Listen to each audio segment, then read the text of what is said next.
OK, allons-y. Question de preuve, épisode 1, le 19 novembre 2018, un escalier vers la Cour suprême.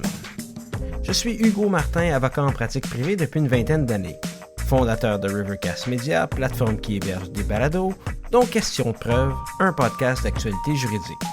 Dans cet épisode, on discutera des nouveaux auteurs sur CanLII, d'un escalier mobile qui mène à la Cour suprême, de l'intégration des étudiants en droit à la pratique commerciale et corporative, de la médaille Saint-Yves, du règlement général sur la protection des données de l'Union européenne et des secrets des pros en litige civil. Dans la section jurisprudence, on discutera d'outrage au tribunal et du secret professionnel. On suivra avec les recommandations de la semaine au niveau de la doctrine et de la technologie pour terminer avec le segment montant de la semaine. Sans plus tarder, actualité. Première vague de contenu du programme CanLII pour les auteurs.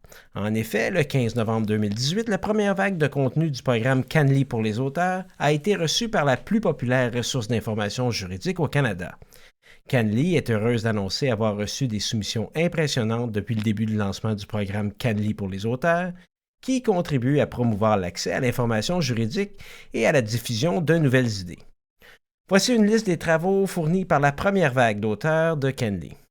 Edward Brown de Pitt Blado LLP écrit un texte qui s'intitule Security Interests in Serial Numbered Goods, More Problems. Selwyn Peters de Peters Law Office, quelques textes qui viennent de sa part, c'est un auteur assez prolifique.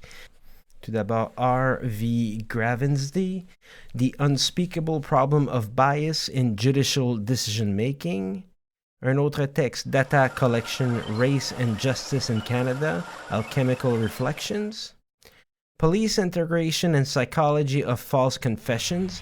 D'ailleurs, à ce sujet, j'aimerais bien discuter avec un expert en la matière dans un futur épisode des aveux ou l'aveu de culpabilité pour un crime pour lequel la personne n'est pas responsable, des aveux obtenus par contrainte ou par un trouble mental de l'accusé. Donc, c'est quelque chose qui est intéressant.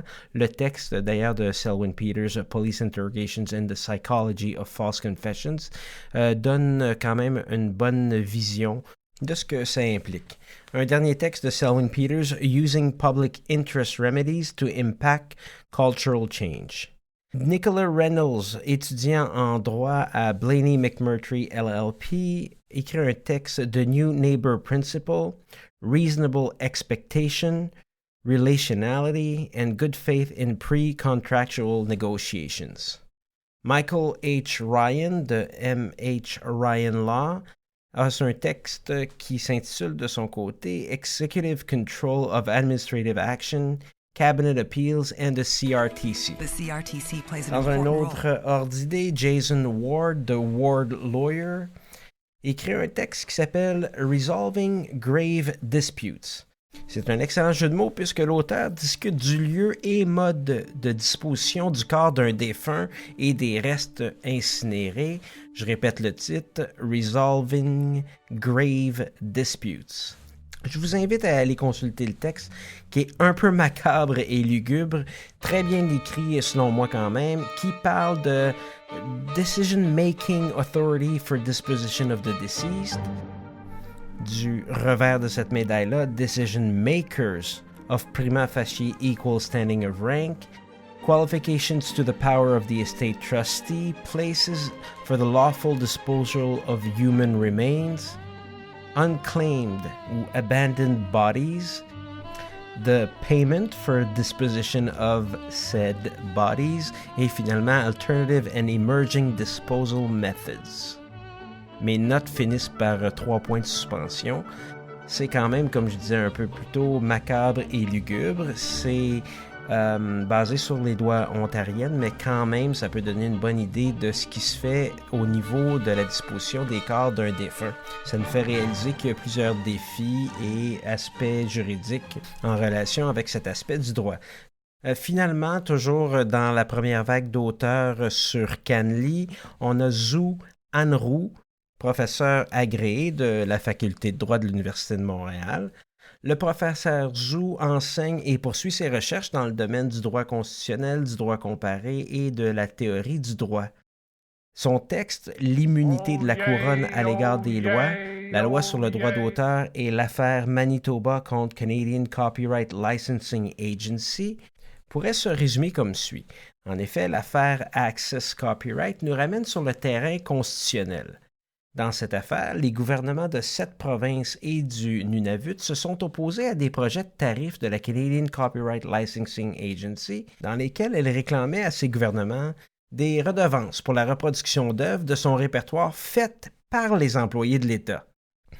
L'opposition des gouvernements au projet de tarif était fondée sur l'article 17 de la loi d'interprétation fédérale qui codifie le principe de l'immunité de la couronne à l'égard des lois. D'abord débattue devant la Commission du droit d'auteur du Canada, l'affaire a ensuite été entendue par la Cour d'appel fédérale qui, pour la première fois, s'est prononcée sur l'application du principe de l'immunité de la couronne à l'égard de la loi sur le droit d'auteur. Dans un jugement unanime rendu le 3 avril 2013, la Cour d'appel fédérale confirme la décision de la Commission selon laquelle cette loi lie implicitement la couronne. Le texte du professeur Zhu Anru comporte 3 parties. Tout d'abord, l'immunité de la couronne à l'égard des lois, une prérogative royale. Deuxièmement, dérogation à l'immunité de la couronne à l'égard des lois. Et finalement, la loi sur le droit d'auteur lie-t-elle la couronne? Évidemment, outre le fait que c'est un texte qui traite du droit d'auteur, de la loi sur le droit d'auteur, l'aspect constitutionnel est important et aussi l'aspect de l'immunité de la couronne et quelles sont les limites, disons, à cette immunité. Je vous invite à le lire. Ça fait donc un peu le tour de la première vague de textes qui ont été soumis à CanLII dans son programme CanLII pour les auteurs. CanLII rappelle aux juristes que si vous écrivez des articles, des livres ou tout autre type de doctrine, elle peut diffuser vos œuvres. Faites une recherche simplement programme CanLII pour les auteurs pour soumettre vos textes. Tous les détails sont sur le site.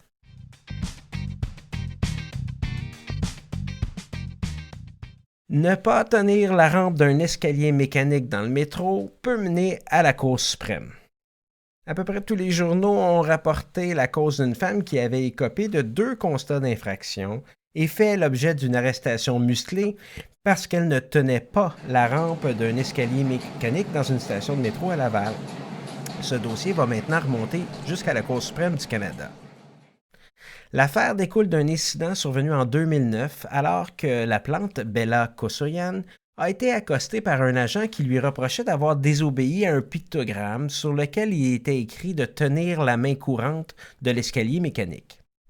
La femme a argué que l'image coiffée du mot « attention » n'était pas, à ses yeux, une obligation. Elle a refusé de poser sa main. La situation a dégénéré après qu'elle eut refusé de s'identifier. Elle aurait été prise de force par l'agent et un autre serait arrivé en renfort selon les documents de la cour. Les policiers l'auraient gardée en détention environ 30 minutes avant de la libérer en lui collant 2 constats d'infraction, 100 $ pour avoir désobéi à un pictogramme et 320 $ pour avoir dérangé le travail d'un inspecteur.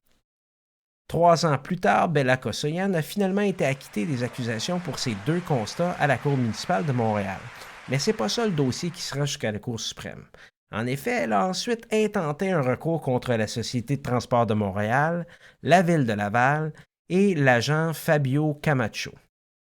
La Cour du Québec a rejeté le recours en 2015.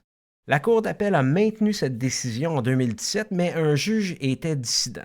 Suite, grâce ou à cause de la dissidence, Mme Kosoyan a fait une permission d'appel à la Cour suprême du Canada qui a accepté d'entendre son appel. La STM n'a pas offert de réaction à la décision de la Cour suprême d'entendre cette cause. Du côté de la Ville de Laval, la responsable des affaires publiques, Sarah Bensadoun, a écrit dans un courriel à la presse canadienne que l'on ne souhaite pas s'exprimer, sachant que le dossier est judiciarisé, un peu le standard dans ce genre de situation. À l'époque, une porte-parole de la Ville de Laval a admis que le règlement enjoignant aux utilisateurs de garder une main sur la rampe était rarement appliqué, mais qu'en raison de l'entêtement, dit-elle, de la contrevenante, les policiers, et je cite, n'avaient pas eu le choix, fin de la citation, de le faire. L'avocat de Kosoyan Aymar Masakila a quant à lui déclaré sur la décision de la Cour suprême d'entendre l'affaire que c'était une excellente nouvelle puisque selon lui, la décision de la Cour d'appel avait créé un précédent dangereux. Dans une entrevue, l'avocat avait déclaré qu'un officier de police qui a la conviction sincère mais fausse qu'une loi existe et décide de punir un parti sur la base de cette loi pourrait être exonéré de toute responsabilité. Cela va, selon lui, à l'encontre de principes de droit importants. Dans l'arrêt de la Cour d'appel, la juge Julie Dutil a écrit que la policière avait des motifs raisonnables de croire qu'une infraction avait été commise, ce qui justifiait sa décision d'imposer une amende à Kosoyan et de l'arrêter parce qu'elle avait refusé de s'identifier. Ce sont les juges Julie Dutil, Martin Vauclair et Mark Schrager qui siégeaient en appel. Le jugement du 5 décembre 2017 est répertorié comme 2017 QCCA 1919. La plante était Kosoyan et les intimés la STM, la ville de Laval et l'agent Camacho. C'est un dossier qui implique plusieurs éléments: arrestation et fouilles abusives, pictogrammes, responsabilité policière, connaissance des lois, responsabilité d'un commettant, infraction pénale, validité d'un règlement. Donc, beaucoup de choses à plaider et à analyser. Le juge Schrager propose d'accueillir l'appel, d'infirmer le jugement de première instance et de condamner les intimés solidairement à payer à la plante la somme de 15 000 $, intérêts, indemnités et frais de justice. L'analyse du juge Vauclair est un peu différente et l'amène à conclure qu'aucune faute n'est commise lors de la fouille et, par conséquent, aucun dommage n'en découle. Quant à la juge Dutil, elle précise que les règles de la responsabilité extracontractuelle d'un corps public se distinguent de celles du droit administratif. La STM est un corps public et, à ce titre, elle bénéficie, tout comme une municipalité, d'une immunité pour les actes accomplis dans l'exercice de son pouvoir réglementaire. À son avis, pour que la STM soit tenue responsable de la mauvaise rédaction et de la mise en application de l'article 4E de son règlement, il aurait fallu que la preuve établisse qu'elle a agi de mauvaise foi, ce qui n'est pas le cas selon elle. Toutefois, dit-elle, cela ne change rien au fait que la STM est responsable à titre de mandante pour la faute commise par le policier Camacho selon l'article 2164 du Code civil, comme l'avait d'ailleurs mentionné le juge Schrager. Je rappelle que 2164 précise que le mandant répond du préjudice causé par la faute du mandataire dans l'exécution de son mandat, à moins qu'il ne prouve, lorsque le mandataire n'était pas son préposé, qu'il n'aurait pas pu empêcher le dommage. La juge Dutil conclut en précisant que bien qu'elle ne partage pas tous les motifs du juge Denis Lereste en première instance, elle propose de rejeter l'appel avec frais de justice. C'est pas un 2-1 très clair puisque l'analyse de chacun des juges diffère, mais le résultat reste le même, on maintient le jugement en première instance qui avait rejeté le recours de Kosoyan. En passant, dans le jugement en appel, il y a un annexe avec le pictogramme. Je vais essayer de vous le décrire. On y voit en haut le mot « attention ». En dessous, les mots « réservés aux personnes » et, encore en dessous, ce qui semble être une poussette dans un cercle barré rouge, donc on peut dire « interdit aux poussettes, aux carrosses ». Ensuite, il y a le dessin d'une grande personne, j'en déduis que c'est un adulte, qui tient la main d'une petite personne, j'imagine un enfant. L'adulte tient la main courante de l'escalier et on prend aussi soin d'indiquer qu'il faut laisser une distance entre les pieds et le côté de l'escalier mobile. Tous ces éléments, donc tenir la main de l'enfant, tenir la main courante et garder une distance des côtés de l'escalier mobile, sont, comment on dirait, encerclés comme s'il y avait une loupe qui met l'emphase sur ces éléments, c'est-à-dire tenir la main courante et garder une distance entre les pieds et le côté de l'escalier mobile. En dessous de ce dessin, on voit les mots. Tenir la main courante. En dessous, surveiller les enfants. Et en dessous, se tenir éloigné des côtés. Quant au règlement R-036 de la STM, il s'intitule comme suit: Règlement concernant les normes de sécurité et de comportement des personnes dans le matériel roulant et les immeubles exploités par ou pour la Société de transport de Montréal. Donc, le matériel roulant, ce serait, entre autres, un escalier mobile. Les articles importants sont les suivants. Disposition générale. L'article 3. Sous réserve de la loi et des règlements, toute personne a le droit d'utiliser le réseau de transport en commun de la société dans le confort et la sécurité. La sous-section 1. Civisme. L'article 4. Dans ou sur un immeuble ou du matériel roulant, il est interdit à toute personne de gêner ou d'entraver la libre circulation des personnes, notamment en s'immobilisant, en rôdant, en flânant, en déposant ou en transportant un sac, un contenant ou un autre objet. 4b. De mettre en péril la sécurité de personnes ou du matériel roulant, notamment en déposant ou transportant un sac, un contenant ou un autre objet. Prochain paragraphe, 4e, je vous rappelle, dans ou sur un immeuble ou du matériel roulant, il est interdit à toute personne de désobéir à une directive ou un pictogramme affiché par la société. Le paragraphe H, de retarder ou de nuire au travail d'un préposé de la société. Anyways, allez lire les analyses des juges qui ont été impliqués et tirez vos propres conclusions avec les faits qui y sont relatés. Chose certaine, j'aurais bien voulu être là pour écouter les témoignages et les plaidoiries. Ah oui, j'oubliais, au niveau des montants, Kosoyan réclame 24 000 $ du policier Fabio Camacho et la ville de Laval pour dommages moraux, douleurs, souffrances, inconvénients et dommages exemplaires, et 45 000 $ de la STM pour dommages moraux et punitifs pour la faute commise par son préposé. Ça s'en va maintenant pour ces montants-là à la Cour suprême et on fera les suivis nécessaires et la mise à jour lorsque la plus haute cour se sera prononcée.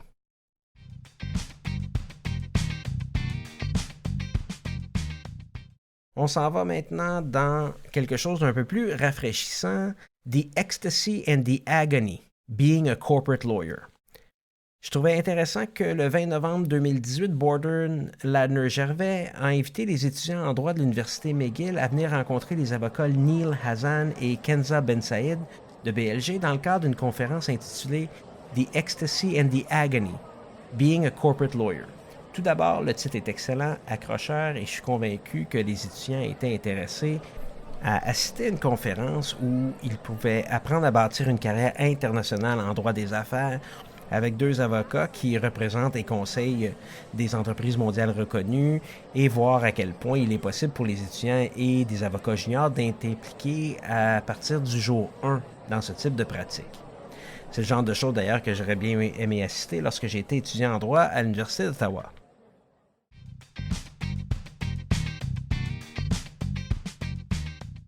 Au niveau actualité UQAM du 9 novembre 2018, l'avocat Jean-Pierre Ménard et la clinique juridique itinérante sont honorés par Pro Bono Québec. En effet, l'avocat Jean-Pierre Ménard et la clinique juridique itinérante, dont le directeur général est Donald Tremblay, sont les lauréats 2018 de la médaille de Saint-Yves. Cette distinction vise à reconnaître l'apport exceptionnel d'un avocat, d'un cabinet ou d'un organisme en matière de services juridiques pro bono.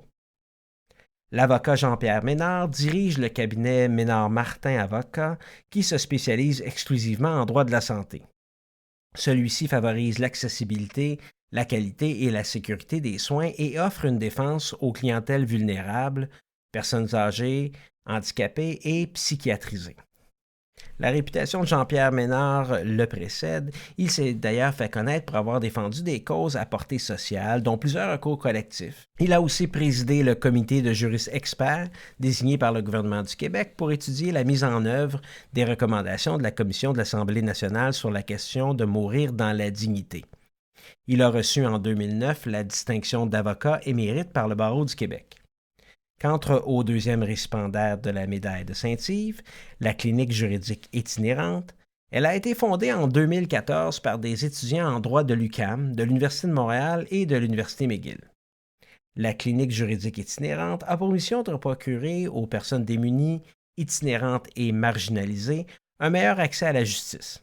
Elle offre un service d'information juridique, d'accompagnement à référence et d'assistance dans les démarches de régularisation des dettes judiciaires.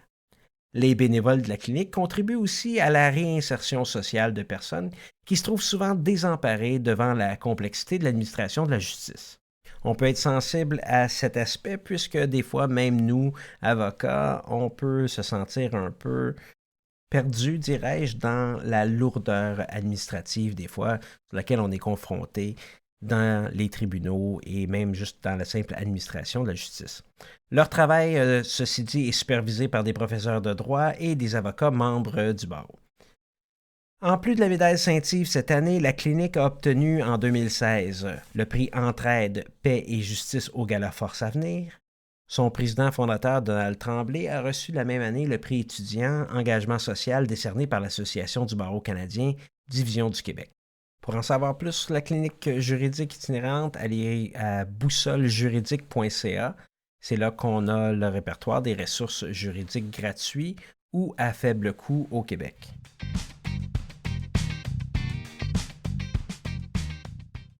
Maintenant, un autre texte intéressant sur le règlement général sur la protection des données de l'Union européenne.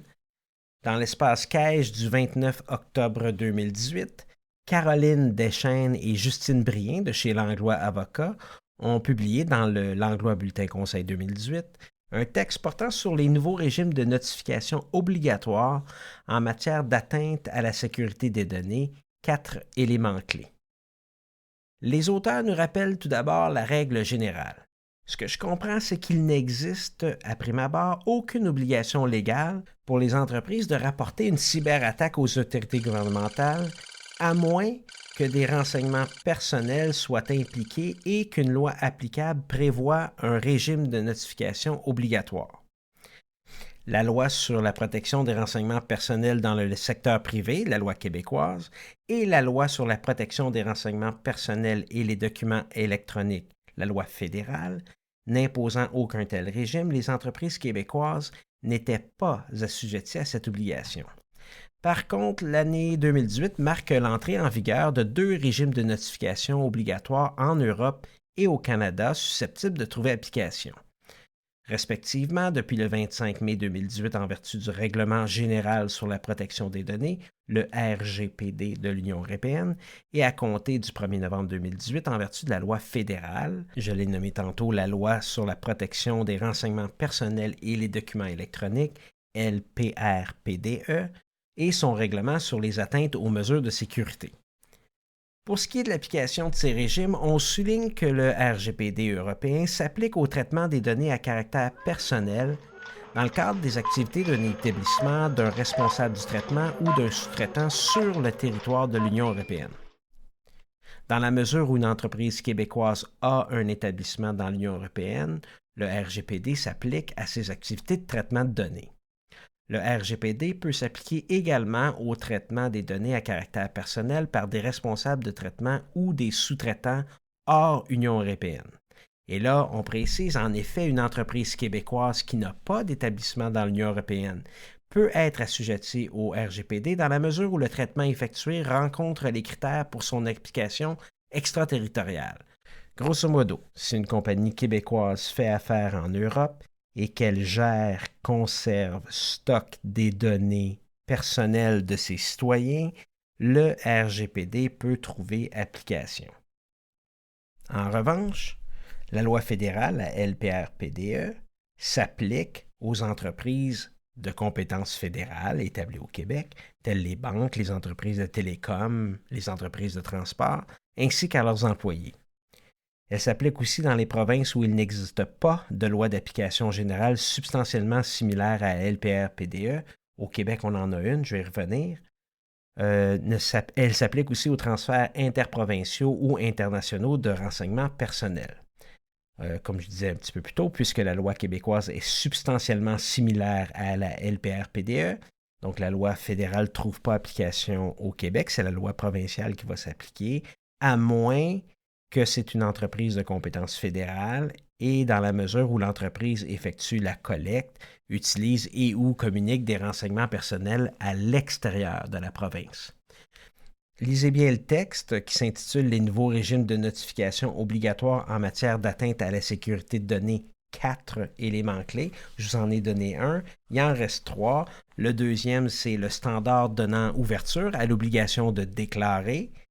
Le délai applicable pour procéder à la notification. Quatrièmement, les informations qui doivent être transmises. Le texte est court, clair et précis. C'est très bon pour qu'on avise nos clients au niveau des régimes de notification obligatoires si les clients sont victimes d'une atteinte à la sécurité des données qu'ils gèrent ou qu'ils stockent et que ces données sont en format électronique. Simplement faire une recherche sur espace CAIJ, espace.caij.qc.ca, écrivez nouveau régime de notification, sécurité de données. Ça va vous mener au bon endroit certainement.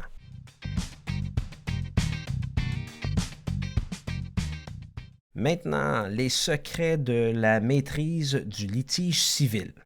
C'est sur Droit Inc., sous la plume d'Éric Martel, que l'on peut lire depuis le 15 novembre 2018 le point de vue de Martin Courville, cofondateur d'Adlitem, Jerry Apostolatos, associé chez Langlois, et Zineb Kouidri de BTK Avocat, sur les secrets de la maîtrise du litige civil. En rafale, 4 de ces secrets: l'humilité, ne rien laisser au hasard, informer les clients et que le litige civil est un marathon, pas un sprint. C'est sans surprise que ces 3 avocats d'expérience mettent l'emphase sur la préparation. Zineb Kouidri exclame qu'il faut s'imprégner de son dossier, et ça, c'est un processus qui ne se fait pas du jour au lendemain. Jerry Apostolatos indique qu'un procès, ça se gagne avant le procès. Il faut tout considérer dans son processus de préparation et minimiser les surprises, même si on pense que tout est déjà gagné.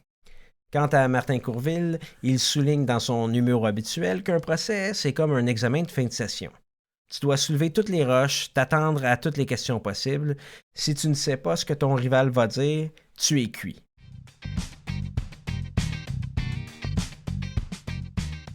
Prochaine section, jurisprudence. Le premier dossier, Wintermark contre Cousam, 2018 QCCS 4654, c'est une affaire d'outrage au tribunal.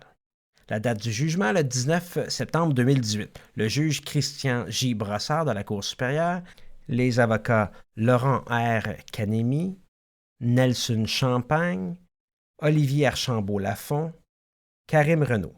Dans cette affaire, la demanderesse en outrage au tribunal reproche au défendeur d'avoir agi de manière à entraver le cours de l'administration de la justice en posant les gestes suivants.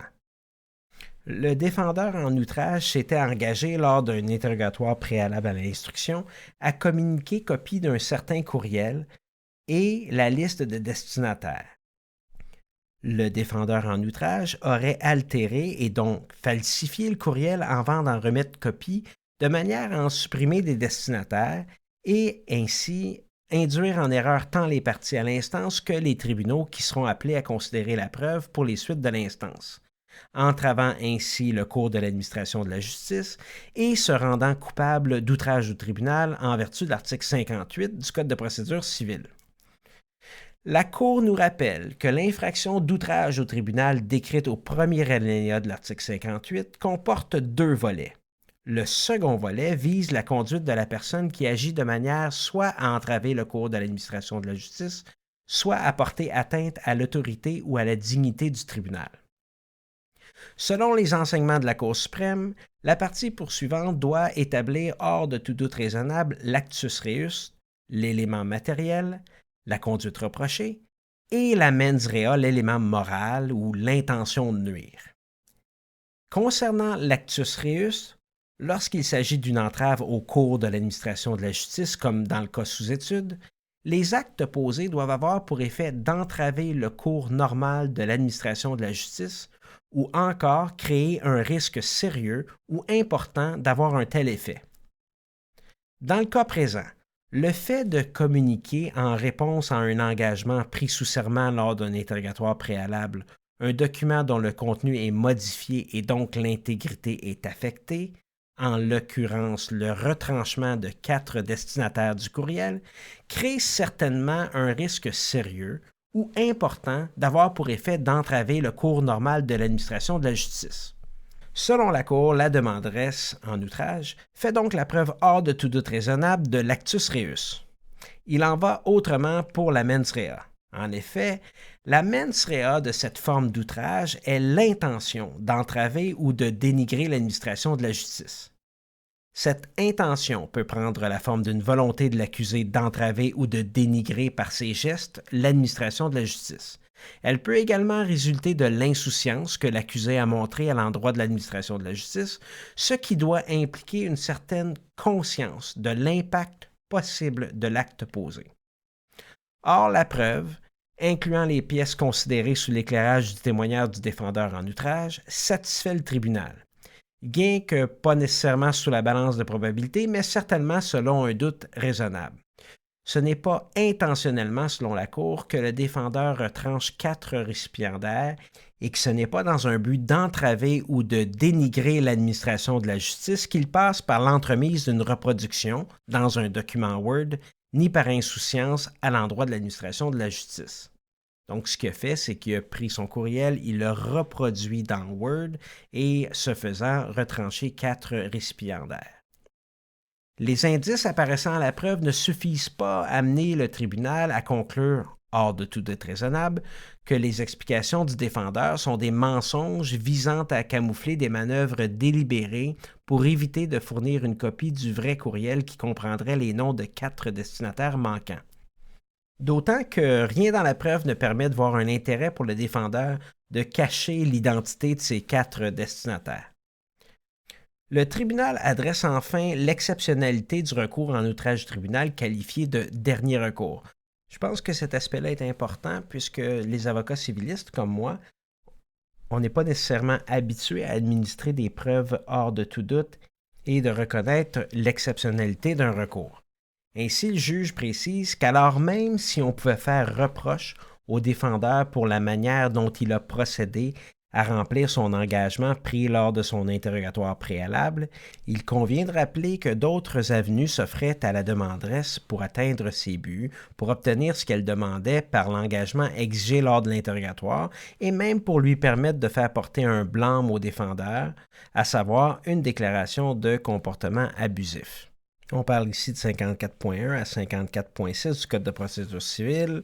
On se souviendra que l'abus peut résulter de plusieurs éléments, demandant justice ou d'un acte de procédure manifestement mal fondé, frivole ou dilatoire, d'un comportement vexatoire ou querulant, de la mauvaise foi, peut-être dans notre cas ici, de l'utilisation de la procédure de manière excessive ou déraisonnable, de l'utilisation de la procédure de manière à nuire à autrui, ou finalement du détournement des fins de la justice, notamment en limitant la liberté d'expression d'autrui dans un débat public. Donc, ce que le juge nous dit, c'est qu'il y avait d'autres options qui s'offraient aux demandeurs en outrage.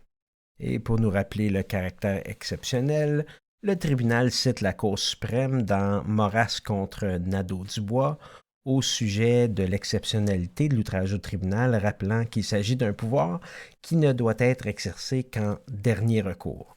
Conséquemment, le tribunal déclare le défendeur non coupable de l'accusation d'outrage au tribunal. Je vous invite à lire cette cause pour donner des idées, des indices, à savoir quoi faire lorsque on veut sanctionner le comportement de la partie adverse dans le cadre d'un débat judiciaire civil.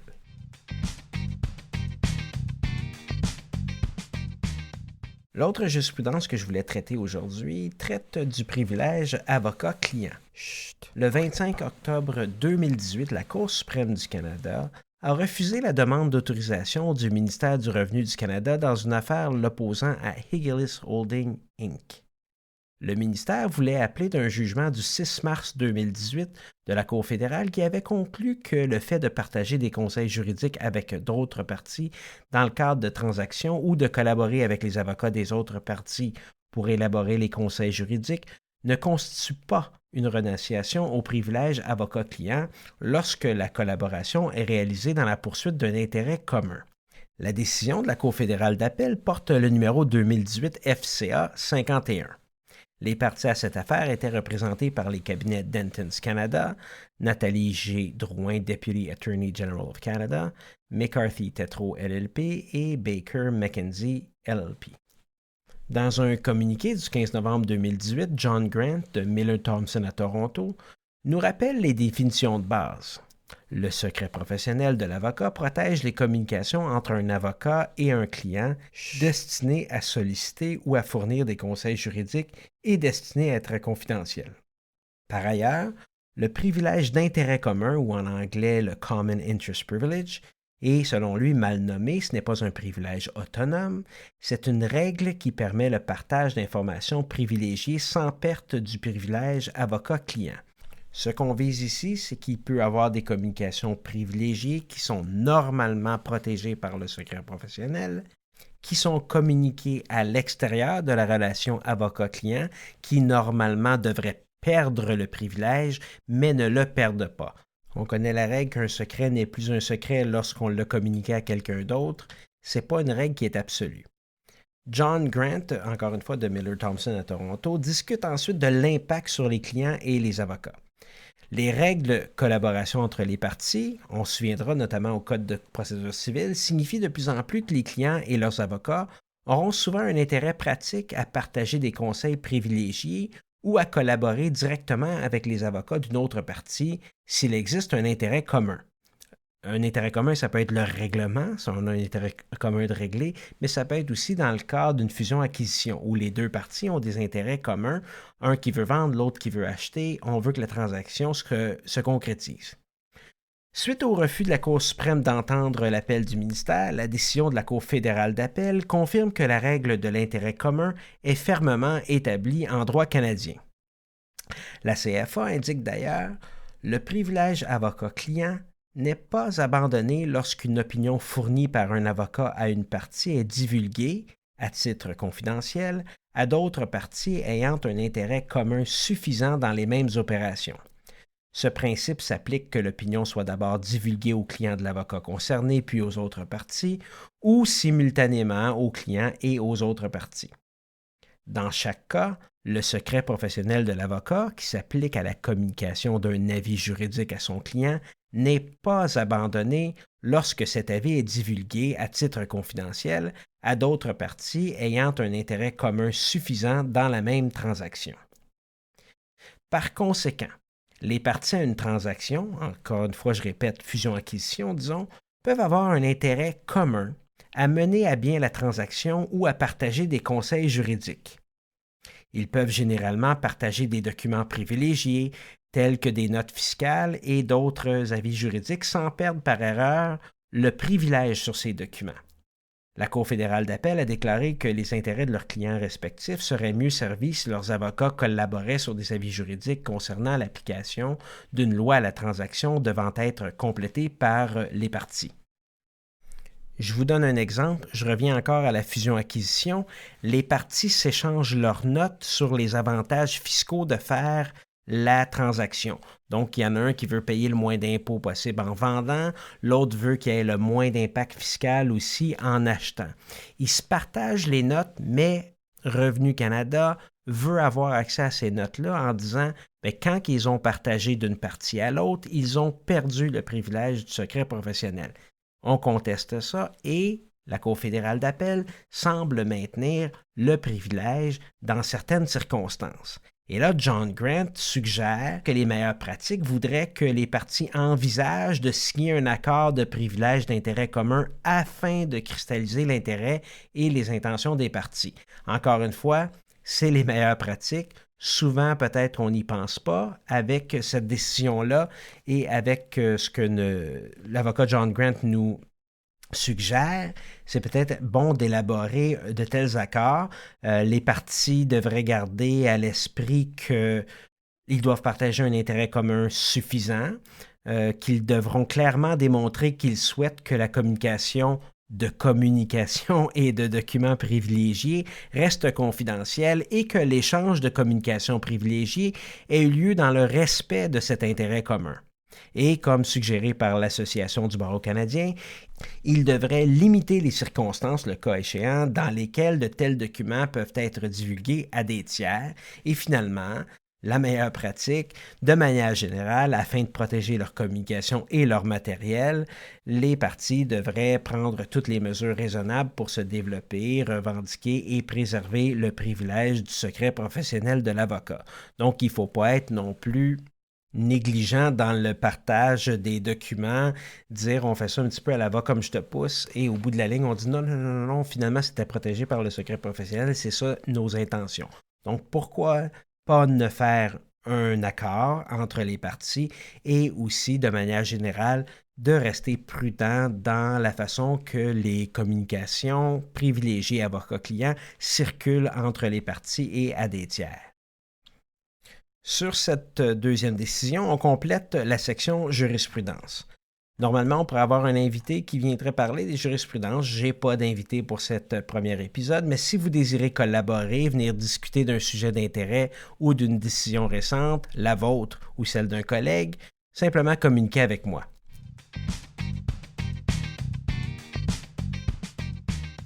Pour la section logiciel application. La question que je vous pose, qui se sert encore des post-it de couleur? Je pense qu'à l'université, il y avait des jaunes pour les lois, les roses pour la jurisprudence, les bleus pour la doctrine, ou est-ce que c'était le vert pour la doctrine? Je ne suis plus certain, mais c'est pas grave. Essayez l'application Google Keep. C'est une application web, Android ou iOS, qui permet rapidement d'organiser nos idées, des notes, les suivis et les choses à faire. On peut créer rapidement une note vocale même, une liste avec crochet. On peut y attribuer des couleurs, des onglets et des rappels. Donc, pour ceux qui veulent du rose, du jaune, du vert ou quoi que ce soit, on peut tout codifier de cette façon-là. On peut aussi mettre des onglets et des rappels. Les rappels peuvent être basés sur le temps, c'est-à-dire me rappeler la note à un moment précis, ou sur un endroit. Par exemple, j'ai une note concernant les plumitifs et quand je vais au palais de justice, un rappel apparaît à mon téléphone lorsque j'arrive au palais pour sortir des plumitifs. On peut aussi l'utiliser pour des notes de réunion qui reviennent automatiquement au moment de la réunion. Donc, avant notre réunion, on prépare quelques petites notes.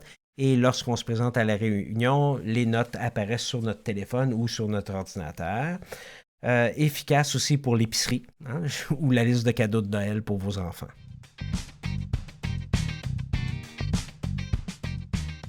Au niveau des sites d'Internet d'intérêt, quand êtes-vous allé sur le site du CAIJ la dernière fois? caij.qc.ca, c'est un site qui est, selon moi, dynamique et convivial. On entre sur le site, on peut clavarder avec entre 8h et 20h et rapidement et simplement, on n'a qu'à choisir parmi 5 options. Faire une recherche, visiter une bibliothèque de co-travail, activer son CAIJ, suivre une formation ou demander un soutien à la recherche. C'est simple, c'est pratique. Ça fait partie des services offerts aux juristes. Il faut s'en servir. Je vous invite à aller voir le site. Encore une fois, c'est vraiment bien fait.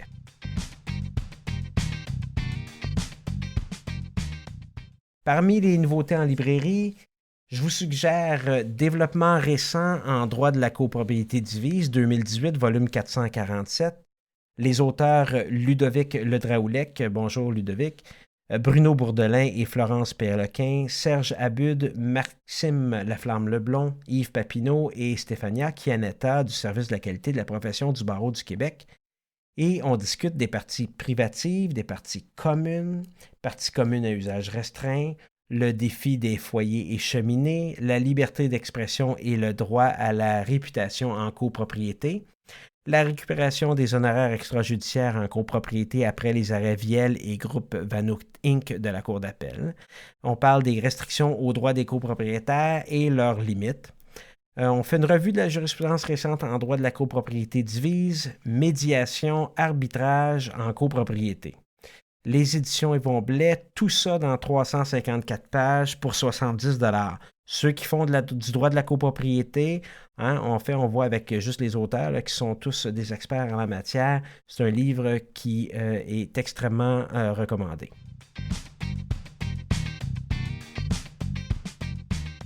Pour ce qui est de mon segment favori, c'est-à-dire le montant de la semaine, c'est un segment qui va d'ailleurs revenir à tous les épisodes, je vous suggère 20 $. En effet, la gérante d'un Subway à Chicoutimi qui gagnait 20 $ l'heure a récemment été condamné à rembourser à son employeur la somme de, tenez-vous, 168 678,80 $, dont 103 502 $ à titre de vol de temps. Si ça vous intéresse, allez voir le jugement du juge Thibault du 31 octobre 2018 dans l'affaire Subway contre Suzanne Bouchard. La gentille Mme Bouchard aurait volé en temps seulement l'équivalent de 103 000 $, comme je vous ai dit, et la preuve a été faite par visionnement de contenu vidéo de 9 semaines de travail, si on peut dire, où Mme Bouchard était absente plus de 12 heures par semaine, comparativement à ce qu'elle indiquait sur les horaires de travail, des horaires qu'elle autorisait elle-même, faut-il préciser. Il y a eu plusieurs témoignages incriminants, en plus du vidéo, et les témoignages disaient que Mme Bouchard arrivait rarement à l'heure prévue sur son lieu de travail et elle ne restait jamais très plus tard que 13h, 13h30 au restaurant. Les employés n'ont jamais osé parler par peur de représailles, semble-t-il. Mme Bouchard, quant à elle, tout niait en bloc. Elle dit n'avoir jamais volé personne. En plus du 103 000 en temps, Mme Bouchard a été condamnée à payer 22 000 pour des remboursements non justifiés, 15 000 $ pour des ajustements des factures non justifiées. Ce qu'on comprend, c'est qu'elle omettait d'enregistrer les retours de commandes de clients mécontents et obligeait ses employés à mettre moins de viande dans les sandwichs. Le mari de Mme Bouchard, semble-t-il, était impliqué et il y a également des procédures qui ont été prises contre la fille de Mme Bouchard. Alors, même si on gagne seulement 20 $ l'heure, on peut être condamné à payer des dommages de plus de 168 000 $ si on fraude son employeur. C'était le montant de la semaine.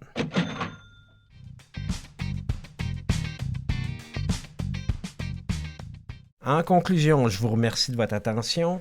Le mot-clé de la semaine est « outrage ». Ce sera nécessaire pour obtenir votre attestation FCO. Je suis ouvert à vos commentaires, suggestions et idées. Contactez-moi pour venir discuter de sujets qui vous concernent, qui vous tiennent à cœur et qui font avancer la pratique du droit. Tous les détails sont disponibles sur le site Rivercast Media. Abonnez-vous à Questions de preuve sur Apple Podcasts, Google Podcasts ou sur n'importe quel agrégateur de balado. À l'animation, réalisation et montage, Hugo Martin. À la création audio et à la technique, René Gagnon. Au matériel audio, Sergio Travaglione de Musique Red One. Le webmaître est Andrew Spiegel. À la gestion, au marketing et à la direction générale, Constance Saint-Pierre. Ce podcast est une production Rivercast Media SA et rappelez-vous, tout est question de preuve.